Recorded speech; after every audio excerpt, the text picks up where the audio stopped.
6 March মার কাছে শুভরাত্রির প্রার্থনা। মা, আমি তোমার পবিত্র শ্রী পাদপদ্মে আমার সমস্ত চিন্তা ভাবনা এবং প্রার্থনা নিবেদন করছি। আমার কাছে তোমার দৈবী উপস্থিতি প্রকাশ করো। আমার জীবনকে সফল এবং তোমার সেবায় সম্পূর্ণরূপে নিবেদিত করো।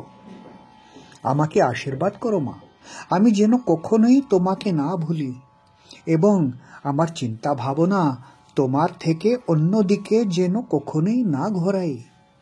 আমার সামান্য ইচ্ছাকে সর্বদা তোমার ঐশ্বরিক ইচ্ছায় বিলীন করে দাও, যাতে তোমার বরাদ্দ করা সমস্ত অবশিষ্ট নিঃশ্বাসের জন্য আমার মনে প্রলুব্ধকর ও তুচ্ছ চিন্তা ভাবনাগুলি মাথা তোলার কোনো সুযোগ না পায়।